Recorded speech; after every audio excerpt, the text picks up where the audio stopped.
បន្ទាប់ពីបានអញ្ជើញដល់រដ្ឋធានីប៉េកាំងនៃសាធារណរដ្ឋប្រជាមានិតចិនសម្ដេចអគ្គមហាសេនាបតីតេជោហ៊ុនសែន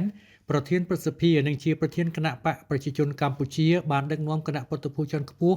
ព្រះរាជាណាចក្រកម្ពុជាអញ្ជើញចូលជួបពិភាក្សាការងារជាមួយឯកឧត្តមចៅលើជី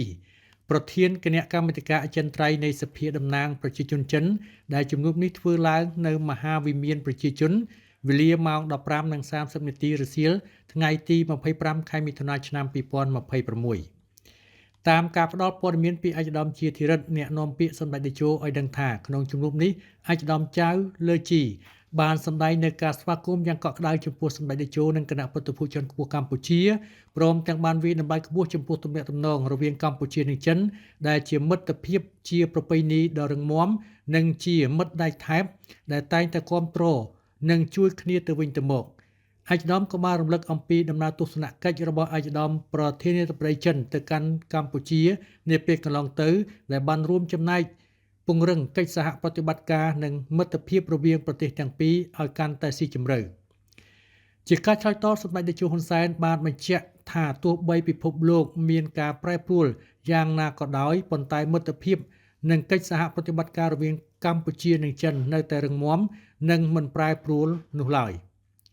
សម្ដេចក៏បានគូសបញ្ជាក់ពីទំនាក់ទំនងដ៏ល្អប្រសើររវាងប្រទេសទាំងពីរទាំងក្នុងក្របខ័ណ្ឌរដ្ឋាភិបាលគណៈបកនិងស្ថាប័ននីតិបញ្ញត្តិហើយបានសម្ដែង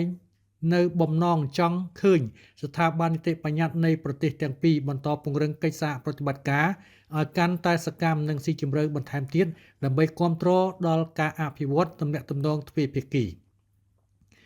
កឧត្តមចៅលើជីបានសម្ដែងនឹងការគាំទ្រចំពោះទស្សនៈរបស់សម្ដេចតេជោនិងបានអះអាងថាទំនាក់ទំនងកម្ពុជាចិនគឺជាទំនាក់ទំនងដែលផ្អែកលើការជឿទុកចិត្តគ្នាទៅវិញទៅមក